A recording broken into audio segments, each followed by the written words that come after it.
La Metamorfosis es un texto escrito por Franz Kafka en el año 1912 y publicado en 1915 en la revista expresionista Die Wiesenblätter. La obra surge en el contexto de la Europa de las vanguardias artísticas y en un ambiente político que confluye con la Primera Guerra Mundial. 2 años más tarde, en 1917, tendría lugar la Revolución Rusa. También en 1915, Casimir Malevich realiza el cuadro titulado El Cuadrado Negro, un símbolo de cambio en la pintura moderna. Por lo general se suele decir que este cuento muestra la alienación del hombre en un mundo cada vez más frío, en el cual las relaciones sociales van perdiendo sentido y en donde el individuo va dejando de lado su autonomía para transformarse en una especie de engranaje en un mecanismo social coercitivo. Se suele decir también que esta obra es una especie de autobiografía de Kafka. Por ejemplo, se compara al padre de Gregorio Samsa con el padre del escritor. Igualmente se dice que Kafka era un empleado, un burócrata, y que en este cuento el personaje cumple también una función laboral similar, por lo cual, en teoría, en la obra se critica, o por lo menos se comenta desde la ironía, el burocratismo. No estoy de acuerdo con ver en esta obra aspectos biográficos de Kafka. Vladimir Nabokov rechazó las interpretaciones psicológicas y sociológicas. Y bueno, yo coincido con su postura. Cualquier interpretación que se haga de una obra literaria o en general artística y que se enfoque en los aspectos biográficos del autor cae en lo meramente especulativo. Aunque sí puede tener sentido poner en contexto una obra literaria o artística para analizar hechos históricos o ciertos comportamientos sociales, no son necesariamente este tipo de contextualizaciones las correctas al analizar una obra. Un aspecto fundamental de este cuento y en general de la obra de Kafka es el concepto de metamorfosis. ¿Qué es, en palabras simples, una metamorfosis o la metamorfosis? Es la transformación de una cosa en otra, pero se trata de una transformación que implica un cambio, una modificación sorprendente en el individuo. Una mariposa sufre una metamorfosis al pasar de ser un ovillo a ser un hermoso insecto lleno de color. En el año 8 de nuestra era, el poeta romano Ovidio escribió Las Metamorfosis. Allí el autor ilustra con sus narraciones el concepto de esta palabra. Por ejemplo, en el relato de Narciso, vemos cómo éste pasa de ser un individuo de una gran belleza a ser una flor en un estanque. Otro ejemplo es el de Nefele, que es una nube que muda su forma con la intervención de Zeus. Él la hace parecerse a su esposa la diosa Hera, que era perseguida por Ixión. Hace unas semanas publiqué aquí en mi canal un video en el que analizaba el método paranoico crítico de Salvador Dalí y allí mencionaba una de sus más famosas obras, La Metamorfosis de Narciso. Decía en aquel video que Dalí nos muestra en esa pintura una metamorfosis, pero que ésta no se da en el individuo para verse reflejada en él, sino en un individuo con diferentes características, en un otro que es sí mismo. En el caso de Kafka, las metamorfosis se dan de otra manera. Por ejemplo, en la novela El Proceso, un individuo es juzgado y finalmente asesinado con una cuchillada. En el momento en que el personaje siente que va a morir, se expresa diciendo en voz alta, como un perro, refiriéndose con esto a que morirá como un perro, siendo en este caso el perro un signo de la desgracia. Esta es la metamorfosis, es decir, la transformación del individuo en un perro como consecuencia de un proceso legal que lo reduce a la categoría de un animal. No nos olvidemos que toda metamorfosis tiene un proceso. Sin embargo, cabe aclarar que en el caso de la novela El Proceso, se trata más bien de una metamorfosis que es una metáfora. Esto no ocurre en el cuento La Metamorfosis, pues vemos allí una transformación que no es metafórica, se trata de una metamorfosis en todo el sentido de la palabra. Gregorio Samsa, que es el personaje central de esta obra, se transforma en un insecto. Está la transformación que él ni siquiera se da cuenta o entiende muy bien al inicio qué es lo que le ha ocurrido. El hecho concreto es que un día despierta y de pronto ve que tiene patas de insecto, ve que no puede controlar bien sus movimientos, que no puede levantarse de la cama como lo hacía anteriormente y en fin, que su realidad ha cambiado de una manera radical. En la metamorfosis, la transformación no es metafórica. Gregorio Samsa se está convirtiendo en un insecto real. Es verdad que cuando un escritor nos presenta una obra literaria, esta no es la realidad tal cual. No podría hacerlo ya que en toda obra existe interpretación, modificación del sentido, poiesis, en definitiva, subjetividad. Ni siquiera una obra histórica será fiel a la realidad en tanto y en cuanto depende de los datos que pueda incluir y que bien podrían ser falsos o inexactos. Una obra de tipo histórico puede quedar obsoleta luego de un tiempo por estas razones. Entonces, aunque en la obra de Kafka vemos una metamorfosis que no es una metáfora, vemos también lo imaginado, lo interpretado, lo que el autor nos transmite en sus palabras y desde su propia subjetividad. Que se trata de una metamorfosis en todo el sentido de la palabra, lo podemos corroborar remitiéndonos al cuento. En este el narrador nos dice que lo que le ocurre a Gregorio Samsa no se trata de una pesadilla, de un mal sueño, que los cambios que sufre no están en su imaginación.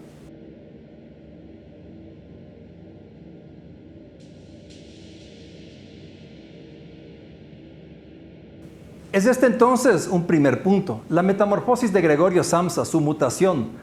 Su transformación de humano a insecto es algo real. Es un hecho concreto que afecta la vida de Gregorio y de quienes le rodean. Es un hecho que debería afectar también al lector que, enterado de la factualidad de la historia, debería quedarse estupefacto. Respecto del personaje en cuestión, Kafka prohibió que éste fuera representado en un dibujo o ilustración. Le dijo a su publicista: el insecto no está para ser dibujado, ni siquiera para ser visto a la distancia. Sobre este hecho también se ha hablado y escrito muchísimo, pero tiene una explicación simple. En el cuento el insecto tiene diferentes comportamientos, habla con una voz animalesca, pierde el control de sus piernas, que ahora son patas, se sube a los techos y paredes, en un momento intenta morder a su hermana, o piensa en hacerlo, y va perdiendo la vista. Es un individuo en proceso de transformación. No se trata de un ser en el cual la metamorfosis ya se ha completado. Un día Gregorio se levanta y se da cuenta de que algo le ocurre. Mira que tiene patas en vez de piernas y brazos. Se da cuenta de que está en una situación extraña, nada usual. No puede moverse con facilidad. Es solamente luego de un transcurso de tiempo que él logra tener un mejor control de sus extremidades, lo cual le permite moverse con mayor facilidad. Sin embargo, ni siquiera en este momento es un ser totalmente transformado. Aunque en cierto momento en el cuento Kafka describe al individuo como un insecto y como un escarabajo pelotero, a lo largo del relato lo que se ve no es un escarabajo ni un ser humano. Lo que se ve es un ser en proceso de transformación que no sabe bien lo que le ocurre y que no termina de darse cuenta de que su realidad ha cambiado de manera irreversible. Se trata de una poética de la transformación corporal en la cual Kafka nos presenta un ser que va mudando su comportamiento, pero también su aspecto físico. Nos muestra además que lo uno no acompaña a lo otro, es decir, si bien los cambios físicos alteran la realidad existencial de Gregorio, él está siempre con la idea de que podrá volver a trabajar, salir del cuarto en el que está encerrado y recuperar su vida. Esto lo vemos incluso al final de la narración. Le preocupa la situación familiar y su responsabilidad como benefactor de todos quienes hasta antes de su mutación dependían de él. 5 años antes, su padre había quedado en la quiebra y desde entonces Gregorio había asumido la responsabilidad de mantener a la familia. Y lo hacía muy bien, pues ninguno de ellos necesitaba trabajar. No vemos entonces a un insecto en su plenitud de insecto y tampoco vemos a un ser humano en su plenitud de ser humano. Vemos un ser mutante, un ser en proceso de transformación, un ser que es en sí mismo la metamorfosis y no otra cosa. Es decir, es lo que es y lo que no es. Y el que no puede ser lo que es ni lo que no es, en tanto y en cuanto no ha llegado a ser aún lo que será y ha dejado de ser lo que fue. Esta es en realidad la trama existencial del sujeto en el cuento. Kafka era ateo y había leído a Nietzsche y Darwin, por lo que es posible que en esta obra haya expresado de alguna manera sus ideas respecto del ser individual, del superhombre que cree que puede tener el control de su vida, pero en realidad no lo tiene. Del insecto que muta desde el punto de vista evolutivo para adaptarse al medio en el que vive y poder sobrevivir. Nos muestra Kafka que Gregorio Samsa al mudar, al irse transformando en otro, en algo que es un insecto en devenir, pierde la batalla y no logra la adaptación al medio. Nos muestra además que la individualidad se ha perdido en tanto y en cuanto el sujeto, Gregorio, no puede sobrevivir por su cuenta sin la ayuda de los demás y en particular de su hermana, quien se dedicaba a darle de comer y limpiar su cuarto hasta cuando decide no hacerlo más e incluso desearle la muerte. El cuento se divide en 3 partes. En primer lugar, tenemos la escena que ya he mencionado, en la cual Gregorio se despierta y se ve como un insecto. Quiere ir a trabajar, pero no puede. Como se demora, el gerente de la empresa va a buscarlo. Finalmente, ven lo que se ha convertido y se va asustado huyendo de la casa. Luego tenemos la escena en la cual la familia de Gregorio percibe que tiene una especie de engendro horripilante habitando allí. Su padre tiene sentimientos negativos sobre él. Su madre tiene piedad, pero igual se desmaya al verlo. Es una mujer que no sabe controlar las emociones. Es aquí cuando su hermana toma el lugar de la madre y se dedica a dar de comer y cuidar la habitación de Gregorio. Un día, tanto ella como su madre descubren que Gregorio trepaba paredes y techos y deciden mover los muebles. Hay un desacuerdo entre madre e hija sobre ese tema, ya que la hermana se creía experta en los quehaceres para cuidar a su hermano. Greta entonces, contradiciendo los deseos de su madre e incluso los de Gregorio, que permanece callado sin poder expresarlos, decide retirar todo. Es entonces cuando Gregorio toma la decisión radical de pararse sobre un cuadro que estaba en su cuarto y que a él le gustaba. Cuando ellas entran, lo ven allí y esto genera una situación de caos. En eso llega el padre y Greta le cuenta lo sucedido. Este se enoja porque entiende mal la historia pensando que Gregorio había hecho algo malo contra su familia. Entonces le lanza manzanas y una se le clava en la espalda. Gregorio en ese momento estaba ya fuera de su cuarto. Finalmente vemos que Gregorio se va quedando solo, su herida empeora y como ella no trabaja y la economía apremia, la familia decide alquilar una parte de la casa a 3 individuos de carácter inquisitivo, similar al carácter del padre de Gregorio. A estas alturas, la familia ya había aceptado a Gregorio como un ser horrendo y mutante, pero una tarde él sale del cuarto y es visto por los inquilinos. Ellos al ver al repugnante Gregorio no se asustan, pero dicen que se irán sin pagar debido al maltrato recibido. En este punto la hermana llega a su límite y propone que Gregorio muera, algo con lo cual toda la familia está de acuerdo. Creen haber hecho ya todo lo posible, pero ocurre que para ese entonces Gregorio prácticamente ya no comía, entonces muere. La empleada se deshace de él y Greta, su hermana, florece. No voy aquí a entrar a analizar cada personaje y los hechos en detalle. Recomiendo para ello la lectura del cuento y los diversos comentarios disponibles en internet.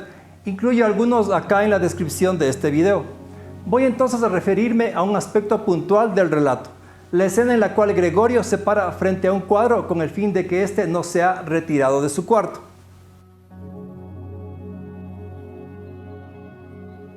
¿Por qué Gregorio toma esta decisión? Está claro que le molestaba quedarse sin muebles y a final de cuentas ya había aprendido a moverse entre ellos e incluso en medio del polvo. Gregorio, según nos relata Kafka, medía aproximadamente 90 centímetros de altura, es decir, no era un bicho insignificante. Sin duda su presencia era algo que generaba inconvenientes de todo tipo y verlo parado sobre un cuadro colgado en la pared seguramente podía llegar a ser terrorífico. El cuadro en cuestión tenía representada dentro de sí la imagen de una mujer vestida con un sombrero y un chal de piel. Se la veía sentada erguida y sosteniendo un atavío de piel bajo el que se escondía su antebrazo. Gregorio había recortado la imagen de una revista y le había hecho colocar un marco dorado. El relato sobre este cuadro lo encontramos al inicio del cuento y lo volvemos a ver casi al final. Son 2 momentos en los que el cuadro representa algo. ¿Pero qué? Seguramente antes de empezar a mutar, Gregorio se interesó por esta mujer y no sin razón recortó su imagen y la hizo enmarcar. El valor simbólico del cuadro es algo importante. No se manda a enmarcar, más aún en dorado, cualquier imagen. Las razones de Gregorio las desconocemos, pero el hecho de que el cuadro aparezca como un elemento del relato sí llama la atención. Es quizás un objeto tan relevante como el mueble bajo el cual se esconde para no ser mirado, o como las puertas que se abren o dejan de abrirse, y como la ventana de su cuarto a través de la cual puede ver el exterior. Estos elementos tienen un significado. Son los umbrales de zonas por las que Gregorio tiene que pasar de una u otra manera. Las puertas representan su contacto con la familia o visitantes de la casa, además de ser una de las posibles vías de escape para su confinamiento. La ventana de su cuarto, si bien nunca llega a usarla para cruzar, para salir de su encierro, le muestra el exterior, el pasar del tiempo y la posibilidad de estar en otro lugar. Finalmente, el cuadro se le presenta como un portal en el que habita una mujer que allí representada viene a ser la única persona que comparte con él este cuarto, que ha pasado a ser una especie de prisión o reclusorio.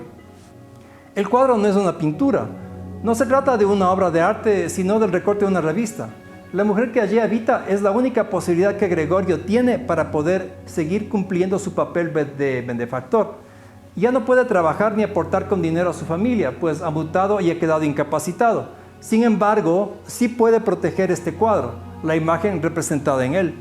Es lo último que le queda luego de todo lo sufrido en semanas anteriores, cuando ya ni siquiera su hermana lo apoya. Es lo único que da sustento a su existencia. La posibilidad de que sea retirado de la pared es un indicador de la posibilidad de la muerte del propio Gregorio. El cuarto queda vacío, sin muebles, luego pasa a ser una especie de basural donde se colocan cosas viejas que no se usan y donde ya no se hace la limpieza y no se retiran las sobras de la comida. En este contexto, el cuadro permanece allí, colgado en la pared, acompañando a Gregorio hasta su fin, con su marco dorado y aquella mujer bien vestida con un abrigo de piel. Aunque la muerte de Gregorio parece trágica, en realidad es su liberación, o es mejor dicho, la culminación de un proceso en el que él empieza a ser libre. Antes de entrar en la fase de metamorfosis, era un humano, un individuo trabajador y responsable que ni siquiera tenía vida social por estar preocupado de su familia. Cuando se despierta y se ve como un insecto, nota que su realidad cambia. Al inicio no es plenamente consciente y en realidad nunca llega efectivamente a darse cuenta de que su nueva realidad no tiene vuelta atrás. Él está atado a su pasado, a sus obligaciones y le cuesta admitir que puede ser libre siendo un insecto. Nunca llega a asumir plenamente su libertad, su metamorfosis, y es por ello que el proceso nunca se completa y culmina con su muerte. La metamorfosis de Gregorio no es, como he dicho antes, una metáfora, es un hecho concreto en la vida del personaje. Es equivocado decir que su familia sufre una metamorfosis ya que ellos también cambian su realidad. El único que realmente entra en un proceso radical de cambio es Gregorio. Su relación con la familia nos remite un poco a la historia de Frankenstein.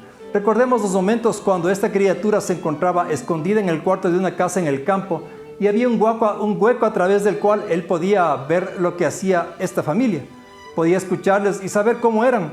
Aprende a hablar debido a esta cercanía. No puede salir ya que genera miedo y puede asustar a los otros. Entonces hace las cosas a escondidas sin ser visto. Gregorio permanece en el cuarto y puede ver entre las rendijas de las puertas, que a veces están medio abiertas. Su familia lo rechaza, él produce temor o susto, aunque también genera risa en una de las empleadas y en los inquilinos, por lo cual no parecería ser tan feo, sino incluso un poco cómico. De cualquier forma, su realidad existencial es trágica, su falta de sueño, sus ideas recurrentes, pensamientos inútiles los llama Kafka. El estado delirante que no le permite ver su realidad actual son los que le conducen a su fin. No es la sociedad, no es el desprecio de los otros. No muere por ser un horrible mutante. Ha perdido la cabeza, es decir, le ha ocurrido algo que desde el inicio de su metamorfosis le preocupaba: golpearse la cabeza, perder la cordura, dejar de pensar, perder el habla y el contacto total con el mundo exterior.